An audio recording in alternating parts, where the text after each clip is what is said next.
ইব্রাহিম নবীর কাহিনীর উপরে ফিল্ম তৈরি হয়ে গেছে, জানেন? এই কাহিনীর উপরে ফিল্ম তৈরি করেছে ডাইরেক্টররা, আর যে নায়ক ছিল তার আর্টিস্ট, তার নাম হচ্ছে আমির খান। বইটার নাম দিয়েছিল পিকে।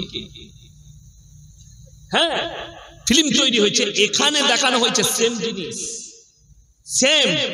আমি একটা ক্লিপ দেখেছি, সেই ক্লিপে বলছে যে मेरा जो है वो लॉकेट चोरी हो गया, स्पेसशिप का जो मेरा लॉकेट था वो चोरी हो गया। उन्हीं অন্য দেশ থেকে এসেছেন, অন্য গ্রহ থেকে। तो बोलছে যে भगवान के पास मांगोगे तो मिल जाएगा।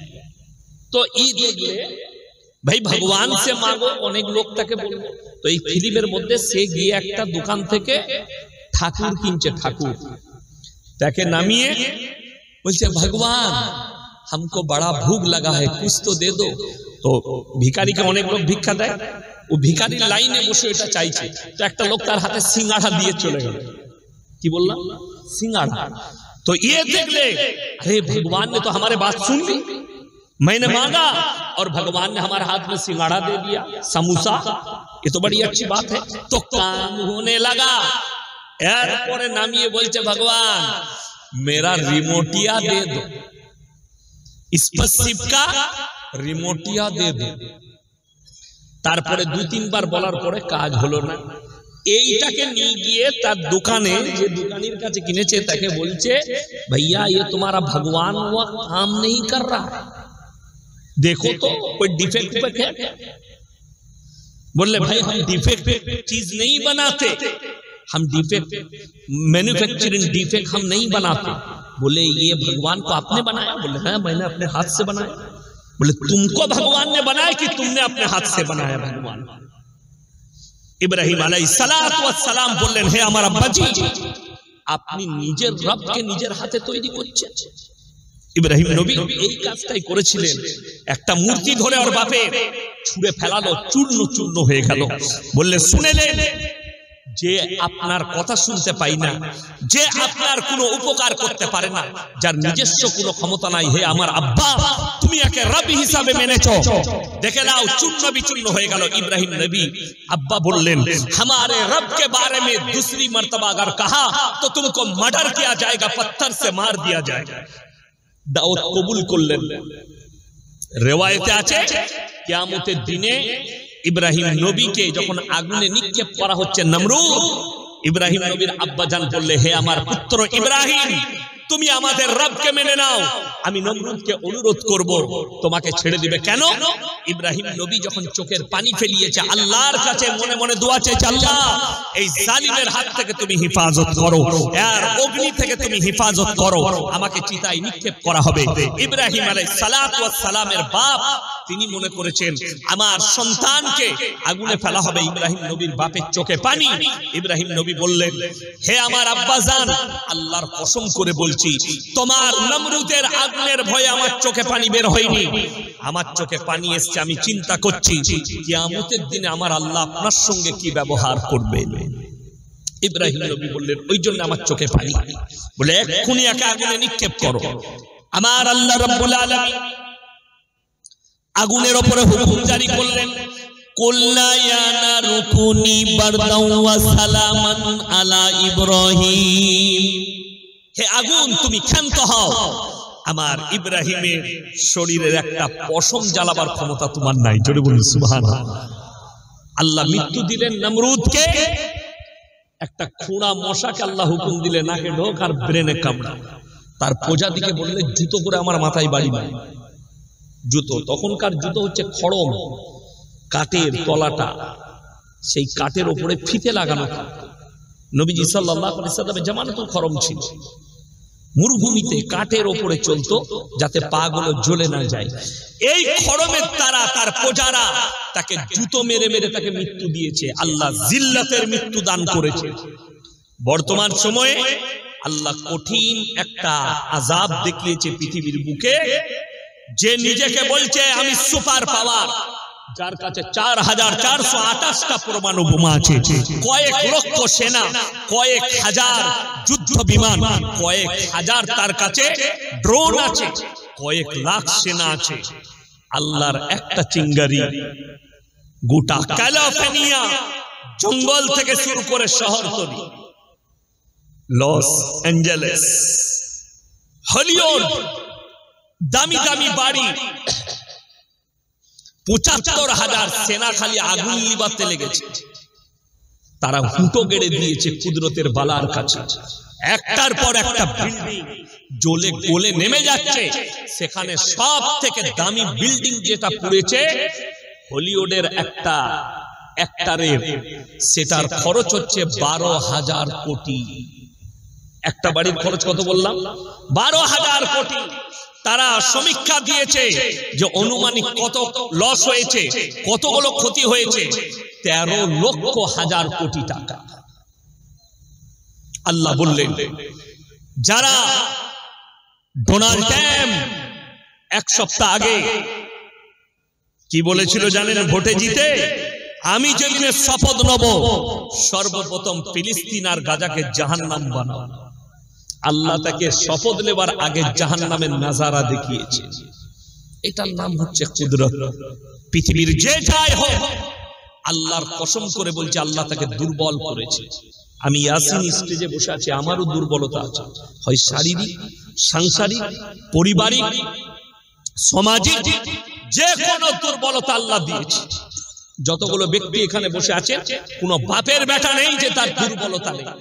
সব থেকে বড় দুর্বলতা পৃথিবীর মানুষের একটাই, সেটা হচ্ছে মৃত্যুর কাছে মাথা নত করা। এর থেকে বড় দুর্বলতা পৃথিবীর আর কিছু আছে? কথা বলে আমাকে দেখতে পাচ্ছেন, আমি হাট্টা কাট্টা লোক কথা বলছি। কাল সকালে আপনার কাছে খবর আসতে পারে যে চালতা বেরিয়ায় জলসা করে গিয়ে ইয়াসিন ভাই আর নেই, তিনি দুনিয়া থেকে বিদায় নিয়েছে। আপনার কাছে দোয়া করা ছাড়া আর কোনো কাজ থাকবে না, আমাকে ফিরানোর কোনো রাস্তা থাকবে না। এইটাই হচ্ছে মানুষ দুর্বল। এরপরে আমি বয়ান শুরু করছি। সবাই আল্লাহর প্রতি মহব্বত আনবো, জোরে বলুন ইনশাআল্লাহ। নাম্বার 1, কোরআন সত্য কিতাব না মিথ্যা বলুন? জোরে বলুন সত্য। কোরআন সত্য কিতাব, এটা আপনি বলেন আর না বলেন, কোরআন কিন্তু সত্য। পৃথিবীতে অনেক আলেম উলামা কিতাব লিখেছে, বড় বড় মুফাসসিরিন, বড় বড় মুহাদ্দিসিন, তারা বই লিখেছে, বড় বড় মনীষীরা কিতাব লিখেছে। এশিয়া মহাদেশের সব থেকে বেশি যিনি কিতাব লিখেছেন, তিনার নাম হচ্ছে মওলানা আলী মিয়া নদভী সাহেব রহমাতুল্লাহ, যিনি লখনৌ নাদওয়াতুল উলামার প্রতিষ্ঠাতা। আল্লাহ ওনাকে জান্নাতি করুক, বলুন আমিন। তেনার আরবি লেখা বই মক্কা মদিনার ইউনিভার্সিটির সিলেবাসে পড়ানো। এইরকম ভারতের, এশিয়া, পৃথিবীর অধিক আলেম দামি দামি কিতাব লিখেছেন, গাদা গাদা কিতাব লিখেছেন, বড় মনীষীরা। আপনাকে চ্যালেঞ্জ দিলাম, কোন সাহিত্যিক, কোন কবি, কোন প্রফেসর, কোন ইঞ্জিনিয়ার, কোন লেখক, তার লেখা বই একটাই না আমাকে দেখান কোন মৌলবীর লেখা বই যে তার হেডিং এ লেখা আছে আমার লেখার মধ্যে কোনো ভুল নেই। এরকম আছে কারো বই? না না। আমার আব্বাজি অনেকগুলো বই লিখেছে, সুনানি বর্ণ পরিচয়, মাসুম নবীর মাসুম জীবনী, আপনার আরো মণিমুক্তা, আলোকমালা, অনেক বই লিখেছেন আমার আব্বাজি। কিন্তু একটা কিতাবেও হেডিং এ লিখতে পারেননি আমার লেখার মধ্যে ভুল নেই। আল্লাহর কসম, আল্লাহ রাব্বুল আলামিন কোরআন মাজিদকে পাঠালেন রাসূলের কাছে, আর আল্লাহ তাআলা বললেন যালিকাল কিতাবু লা রাইবা ফি, সূরা বাকারা। আমার এই কোরআনের মধ্যে বিন্দু মাত্র সন্দেহের কোনো অবকাশ নাই। জোরে বলুন সুবহানাল্লাহ। সন্দেহের অবকাশ নেই। ভুল তো অনেক দূরের কথা, সন্দেহের অবকাশ নেই। এরপর বলুন কোরআন সত্য কিতাব, এটা আপনি মানলেন। আপনাকে আমি কেন বললাম প্রথমে 30 কোটি মুসলমানের ভেতরে ভারতের 10 কোটি মুসলমান বেঈমান কাফের হয়ে বসে আছে। আমি কালকে একটা ক্লিপ দেখছি, দিল্লিতে বাড়ি না উত্তরপ্রদেশে জানি না, সেই মেয়েটার নাম হচ্ছে সুবুই খান, প্রায় 80। সে বলছে একজন বাবাকে, বাবা मैं सनातनी मुसलमान। কথাটা বুঝতে পারলেন কি বলেছে? मैं सनातनी मुसलमान। সনাতন তো কখনো মুসলমান হয় না, কথাটা ঠিক কি না? সনাতন ধর্ম হচ্ছে যেটাকে আমরা গুদা বাংলায় হিন্দু ধর্ম, তাহলে সে আবার কি করে মুসলমান? তার মানে সে তো বাপের বেটা মৌলবীর সামনে পড়ে নাই, মূর্খদের সঙ্গে ভাস করে। একবার যদি আমাদের সঙ্গে পড়ে যায় কোনো ল্যাবে, এদিকে কুত্তা বানিয়ে ছাড়বে। কুত্তা বানাতে 10 মিনিট সময় নেব। ইসলামের বদনাম করছে। এই ভাষাটা তার বলার উদ্দেশ্য হচ্ছে সে একটা হিন্দু ছেলেকে বিয়ে করেছে, যার কারণে সে বলছে যে मैं सनातनी हिंदू। पहली बात, जो अल्लाह पे विश्वास करते हैं वो दूसरे पे नहीं। अल्लाह एक है, अल्लाह का कोई शरीक नहीं है।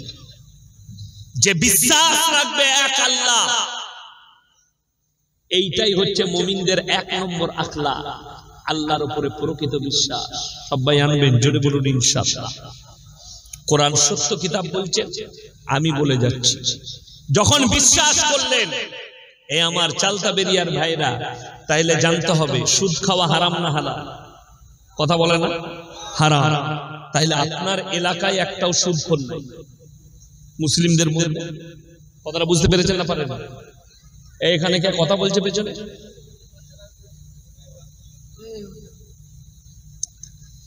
সুদ খাওয়া যখন হারাম, তাহলে তো মুসলিমদের মধ্যে সুদখোর থাকা উচিত নয়। এটা কিন্তু কোনো মৌলবীর কথা নয়, কোনো মৌলবীর কথা, আমার কথা। কোরআনে আল্লাহ বললেন ওয়া হাল্লাল্লাহুল বাইয়া ওয়া হাররামার রিবা। তোমাদের জন্য সুদকে হারাম করেছি, ব্যবসাকে হালাল করেছি। আপনি ব্যবসা করুন হালাল, ব্যবসা করুন রাসূলের সুন্নাত, কিন্তু সুদ হারাম। আল্লাহ রাসূল সাল্লাল্লাহু আলাইহি সাল্লামের হাদিস, কেউ যদি 1 টাকা সুদ খায়, সর্বনিম্ন স্তরের পাপ নবীজি বলেছেন নিজের মায়ের সঙ্গে 36 বার জিনা করার সমান পাপ হবে। জোরে বলুন নাউজুবিল্লাহ। এরপরে যদি কোনো ব্যক্তি সুদ খায়, এই লোকটা বলছে আমি মুসলমান, আমি রাসূলকে বিশ্বাস করি, কোরআনকে, তারপরে যদি কেউ সুদ খায়, আল্লাহর সঙ্গে যুদ্ধ ঘোষণা করলো না করলো? কথা বলে না? করলো। ইয়া রাসূলের সঙ্গে যুদ্ধ ঘোষণা করলো। মুসলমান সুদখোর হতে পারে না। অথচ আপনাকে দেখিয়ে দেবো হাজারো মুসলমান সুদ খাচ্ছে, র‍্যাম সুদ খাচ্ছে। ঠিক ঠিক, সুদ খেয়ে অনেক জনের জীবন কাটছে। আমি কেন বলছি? আমার চাকরি যাবার ভয়, ভয় আছে। আমাকে যদি বলেন হুজুর এসব বায়ান করবেন না, গাড়ি রেডি আছে, নামবো, পালিয়ে তুই বুঝে লিখা, আবার যেখানে আসবে এই বায়ানটাই মানতে হবে। এটা তো আমার কথা বলিনি আমি।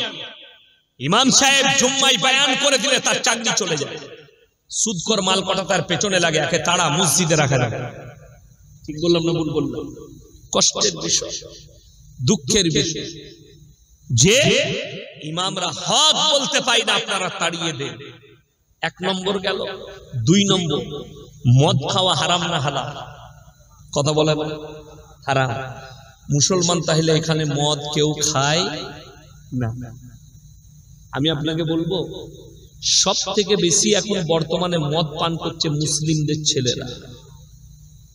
ঠিক বললাম না ভুল বললাম? অথচ কোরআনে আছে তোমাদের জন্য স্পর্শ করা হারাম।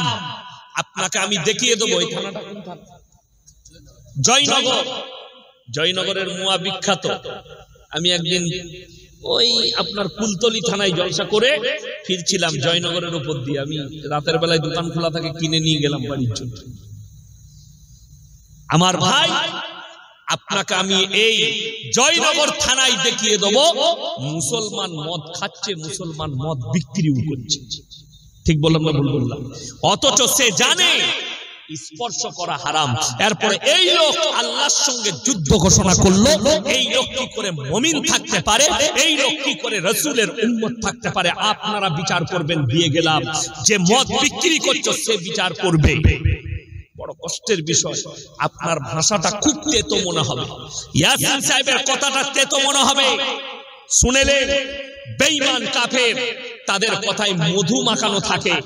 ইমানদারের কথা তেতো হলেও জেনে রেখে দিবেন খাঁটি হয়ে থাকে।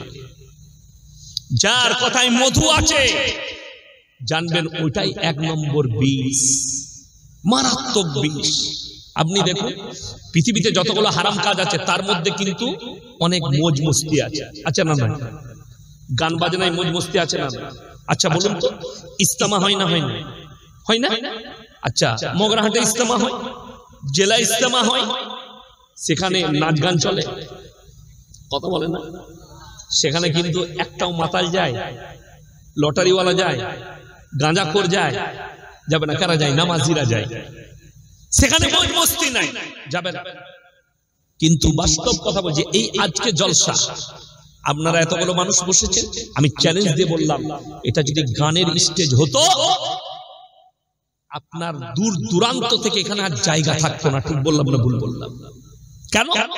নাচনে वाला লোক বেশি, রংলীলার লোক বেশি, শয়তানের রাস্তায় রংলীলা বেশি হয়, জেনে রেখে দিবেন সেইখানে খারাপ বেশি। আমার ইমানদার ভাই, আমার মুমিন ভাই, আপনাকে বলে যায় আপনি জানেন মদ স্পর্শ করা হারাম। আমাদের সমাজের লোক কত নেমক হারাম জানে? ওই পানি এনেছে, পানি পানি দেন। আমাদের সমাজের লোক জানে মौज মস্তি করা, মদ খাওয়া, মদ স্পর্শ করা হারাম, এটা সকলে জানে। মদ খাচ্ছে, আপনাকে আমি বলে যাই হে আমার মুমিন ভাই, ইমানদার ভাই, আপনি জেনে শুনে মদ পান করছেন, মদ বিক্রি করছেন, বিসমিল্লাহ। মুসলমানের নেমক হারামি কেমন আছে? নেমকের মিটা বলে দেখুন, আমরা হুজুর দিকে জিজ্ঞেস করি, হুজুর বিড়ি সিগারেট গুটকা খাওয়া কি? হুজুর বলল মাকরুহ। আপনি চালিয়ে যাচ্ছেন, তার মানে চলবে। ঠিক বললাম না ভুল? আচ্ছা একটা ইমাম যদি সিগারেট খায় তার পেছনে কেউ নামাজ পড়বে? এ মুখে কথা বলুন, নামাজ পড়বে। ইমাম সাহেব সিগারেট খেয়েছে, এর পেছনে নামাজ হবে না, তাড়িয়ে দাও। ইমাম সাহেব সিগারেট খেলে তার পেছনে নামাজ হবে না, তুই সিগারেট খেয়ে ইমামের পেছনে কি করে নামাজ পড়িস? কথাটা বুঝতে পেরেছেন না পারেননি? আমার তার নামাজটা কি করে হবে? ইমামের ফতোয়া আলাদা আর মুক্তাদির ফতোয়া আলাদা। মুক্তাদির জন্য হালাল আর ইমামের জন্য হারাম। আমাদের দেশে তো অনেক মুক্তাদি আছে, সকাল বেলায় বিড়ি না খেলে পায়খানা করে তাদের হাগা হয়। ঠিক বললাম না ভুল বললাম? অথচ এই যে পানির বোতল দিয়েছে, এই পানির বোতলে যদি লিখে দেয় হুজুর এটাই বিষ মিশানো আছে, আপনি পান করলে মারা যাবেন, এটা করা যাবে? পান আলেম উলামারা জানে, জেনে শুনে বিষ পান করা আত্মহত্যার পাপ, হারাম। এটাই বিষ মিশানো আছে, এটা পান করলে হারাম। নাম্বার 1 হয়ে গেল, বিষ পান করলে জেনে শুনে হারাম, আত্মহত্যা করার পাপ হবে। শুনে নেন, আপনার কাছে সিগারেটের প্যাকেট থাকলে নিয়ে আসুন, দেখিয়ে দিচ্ছি। গুটকার প্যাকেট থাকলে নিয়ে আসুন, দেখিয়ে দিচ্ছি। আপনার কাছে আপনার বিড়ির প্যাকেট থাকলে নিয়ে আসুন, সেখানে লেখা আছে ক্যান্সারের কারণ হানিকারক, ক্যান্সারের কারণ হানিকারক, আপনার মৃত্যু ঘটতে পারে ওইটার দ্বারা। আপনি জেনে শুনে আল্লাহ যে শরীর দান করেছে সেই শরীরের ক্ষতি করছেন জেনে শুনে। আপনি বলুন বিড়িতে সিগারেটে গুটকায় % উপকার আছে? কেউ বলতে পারবে? কথা বলে না। %? 0% নেই, 0% নেই। ইমানদারির সঙ্গে বলুন কাঁচা পেঁয়াজে উপকার আছে না? কথা বলে না? এরা আছে। 50% উপকার আছে, 40% উপকার আছে। রাসূলের হাদিস, তোমরা কাঁচা পেঁয়াজ খেয়ে মসজিদে যেও না। তার কারণ কি?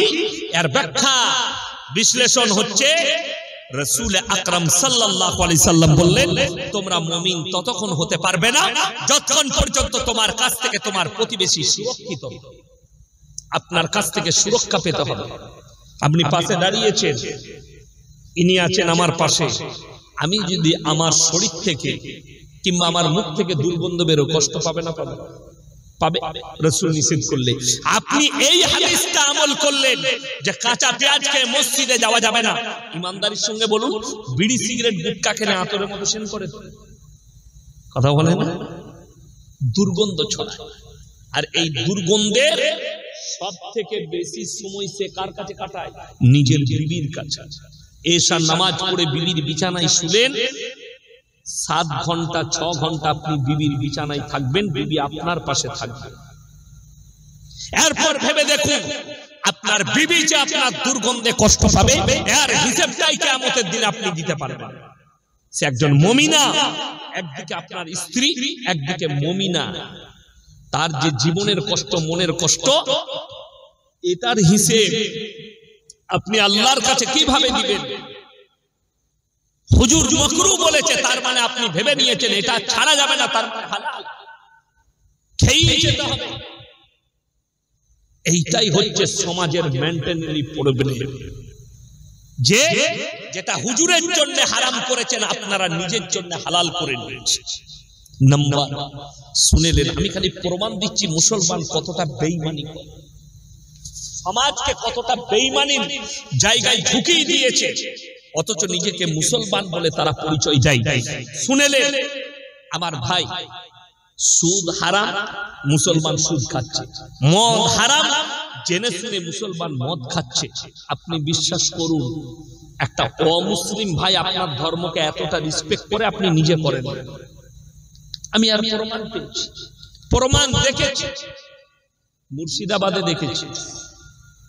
আমার ভাই, আপনাকে অনুরোধ করে বলে যাচ্ছে, ইমানদারির সঙ্গে বলুন, লটারির টিকিট হারাম না হালাল? কথা বলে না, হারাম। আপনাকে আমি জয়নগর বাজারে দেখিয়ে দেবো, মুসলমান লটারি কাটছে, লটারি বিক্রিও মুসলমান করছে। আর পশ্চিম বাংলায় শুনে যান, সব থেকে বেশি লটারি ব্যবসা, লটারি কাটার উপরে যারা আছে জুড়ে, তারা হচ্ছে মুসলিম। আপনি একটা মুসলিম গ্রামে চলুন, 4টা লটারির দোকান দেখতে পাবেন, দোকানদারও মুসলিম, খরিদ্দারও মুসলিম। আপনি একটা শিক্ষিত হিন্দু ভাইদের গ্রামে যান, লটারির টিকিটের কোনো কাউন্টার দেখতে পাবেন। এইটাই হচ্ছে লজ্জার বিষয়। আর আপনি নিজেকে মুমিন বলে প্রমাণ দিচ্ছেন। আমি দেখলাম একজন মুসলিম মেয়ে আমার জলসার কমেন্টে লেগেছে, কোরআনে হাদিসে কোথায় লেখা আছে লটারি হারাম? আমি বললাম, এর থেকে বড় দুর্নীতিবাজ কেউ হতে পারে? এর থেকে বড় হারামের আওলাদ কেউ হতে পারে? কোরআনে হাদিসে হারাম লেখা না। যদি বলেন হারামের দলিল দেন, শুনেলেন হারামের দলিলটা। সকলে বলুন, ভাগ্যের মালিককে? কথা বলে না, জোরে বলুন আল্লাহ। ভালো মন্দের মালিককে? আল্লাহ। যারা এই হাত জ্যোতিষীকে দেখাবে, জ্যোতিষী যারা হাত দেখে ভবিষ্যৎ বলে, ভবিষ্যতের মালিককে? আল্লাহ। যারা হাত দেখিয়ে জ্যোতিষীর কাছে হাত দেখাবে যে আমার জীবনটা কেমন চলছে বলো, এর সঙ্গে সঙ্গে ঈমান চলে যাবে, বেঈমান হয়ে যাবে। যে লোক তোমার ভাগ্য বলছে, তোমার ভবিষ্যৎ বলছে, এ নিজেই জানে না কবে মরবে হারাম। আপনি চলুন কলকাতায়, আপনাকে দেখিয়ে দেব, শিয়ালদা স্টেশনে পাবেন, হাওড়া স্টেশনে পাবেন। স্টেশনের বাইরে হারামখোর চট বিছিয়ে বসে আছে, ছিঁড়া চটে ফালনামা খুলেছে, অ্যাটার্জি খুলে রেখে দিয়েছে। অ্যাটার্জির ভেতরে আছে কি?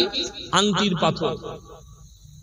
আর আপনার 24 পরগনা থেকে দামি দামি লোক কলকাতায় চাকরি করে। আমার বর্ধমান জেলার লোক সকালবেলায় 8টার ট্রেনে এসে 10টায় নামছে, উন্নয়ন ভবনে চাকরি করে। আপনার পাক সার্কেসে চাকরি করে, 80,000 বেতন পায়। কেউ প্রফেসর, কেউ ইঞ্জিনিয়ার, কেউ আপনার ডাক্তার, গাদা গাদা টাকা পায়, 50,000, 1 লাখ বেতন। যে যাকে হাত দেখাচ্ছে সে কিন্তু ছিঁড়া চটে বসে, সে হাত দেখে বলছে, ওরে বাবারে, তোমার মনে হচ্ছে একটু রাহু কাল যাচ্ছে, ভাগ্যটা একটু গোলমাল যাচ্ছে, বিবির সঙ্গে তোমার ঝামেলা চলছে। এই দেখলে রোজ চাকরির পরে গিয়ে বইয়ের সাথে ঝামেলা হয়। শালা ঠিকই বলেছে, তাহলে লোকটা জানে কিছু। বাবা কি করতে হবে? বলে এই আংটির পাথরটা নিয়ে যাও, তোমার ভাগ্যটা ফিরে যাবে, এটা নিয়ে যাও, তোমার বিবির সঙ্গে মহব্বত বাড়বে। যে দিচ্ছে সে ছিঁড়া চটে বসে, যে ভাগ্যের আংটিটা লিখছে সে অফিসে গিয়ে চেয়ারের উপরে পা তুলে বসে কর্মচারীকে বলবে, এই কফি নিয়ে আয়। আনছি স্যার। হাতে কফিটা ধরিয়ে দেবে, পানির গ্লাসটা হাতে ধরিয়ে দেবে, আর যে আংটির পাথরটা দিচ্ছে ছিঁড়া চটে বসে আছে। সে কি খেতে পাই জানেন? এই অফিসে বসে দামি দামি জিনিস খায়, কর্মচারী এনে দেয়, যেটা অর্ডার করে সেটা টেবিলে আসে। আর যে ছিঁড়া চটে বসে ভাগ্যের তাবিজ দিচ্ছে, ভাগ্যের পাথর দিচ্ছে, সে হারামখোর। একটা পাথর বিক্রি হলে 3টে পরোটা, আনলিমিটেড তরকারি, একটা সিদ্ধ ডিম, একটা কাঁচা লঙ্কা, ওইটা খেতে পায় বিক্রি হলে, নাইলে খেতে পাবে না। এরপর ভেবে দেখুন, সে দিচ্ছে ভাগ্যের পাথর। একবারও কোনো বড় লোক যারা দিচ্ছে, যারা হাত দেখাচ্ছে, কেউ বলতে পারছে না ভাগ্যের পাথরটা তোর হাতে বেঁধে রাখ, কাল থেকে মমতা খালার পাশে থাকবি, তুই কেন ছিঁড়া চটে বসে আছিস? কথা বলতে পারে এটা বলার লোক আমাদের দেশে নেই। ওই জন্যই তো সমাজ নষ্ট হয়েছে। ছেলে হচ্ছে না 1 বছর 2 বছর, এরা হুজুর খুঁজে বেড়াচ্ছে, কোন হুজুরের তাবিজে ছেলে হবে। আর কলকাতায় গাদা বাবা বেরিয়ে, আমার তাবিজে বেটা ছেলে হয়, খোঁজ নিয়ে দেখুন সে হারাম করে একটাও বেটা। আমাদের তাবিজে বেটা ছেলে হলে পঞ্চায়েত গুলো কাদের দখলে হতো? হুজুরদের। কেন? ইসলামে 4টা বিয়ে করা জায়েজ আছে না? 4টা বিয়ে জায়েজ আছে ইসলামে। আমরা 4টা করে বউ রাখতাম, বছরে 1টা করে বেটা, 4 10 কত? 40টা বেটা। লাঠির জোর আমার, পঞ্চায়েত আমার। বুঝতে পারেন? কিন্তু কে কাকে বুঝাবে? শুনেলেন, যারা বলছে আমার তাবিজে বেটা ছেলে হয়, তারা কোরআনটা শুনে যান, তাদের কানটা মুচুরে কোরআনটা খুলবেন। সূরা আল ইমরান, কোন সূরা বললাম? 3য় পারা, সূরা আল ইমরান, একবারই প্রথম পৃষ্ঠা। ওয়াল্লাযী ইউসাউবিরুকুম ফিল আরহামি কাইফা ইয়াশা লা ইলাহা ইল্লা হুয়াল আজিজুল হাকীম।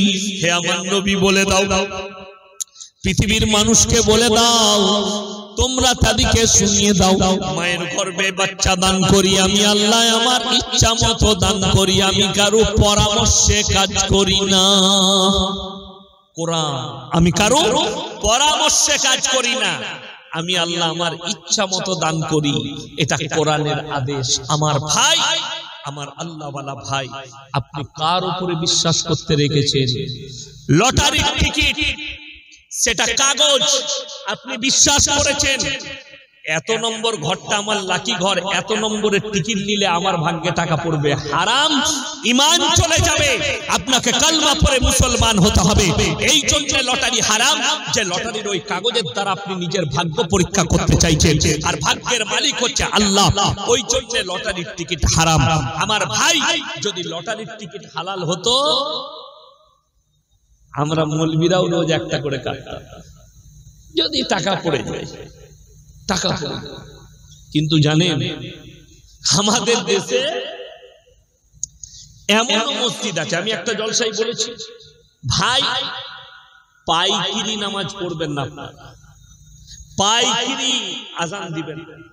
আমাদের দেশে পাইকিরি নামাজ হয়। কোন যদি ভালো আলেম বলে আমাকে 10,000 বেতন লাগবে, এরা রাখবেন। এরা খুঁজবে গাইমুখো হেলে। গাইমুখো হেলে জানেন? মাদ্রাসায় জীবনে পড়ে নাই, 2 দিন ইদিকে ঘুরেছে, মাথায় টুপি লাগিয়েছে, লম্বা জামা লাগিয়েছে, বলে একটা ইমাম রেখে দে। কতই? বলে 2,500। আমার বর্ধমান জেলা, আমি জায়গার নাম করব, ইমাম সাহেব নামাজ পড়াবে, শুনেলেন ক টাকার ইমাম? 1,500-এর ইমাম। মাদ্রাসার মুখ ভালো করে দেখেনি, তাকে তার মুখটা দিয়ে বাচ্চা বাচ্চা ছেলেরা নামাজ পড়তে এইছে, বলছে হুজুর আজকে গ্যারান্টিটা লেগেছে। গ্যারান্টি কি বে? বলে লটারিতে গ্যারান্টি। বলে না রে, আজকে আমার পড়ে নাই। ইমাম সাহেব বলছে, মানে ইমাম মালটা লটারি কাটে।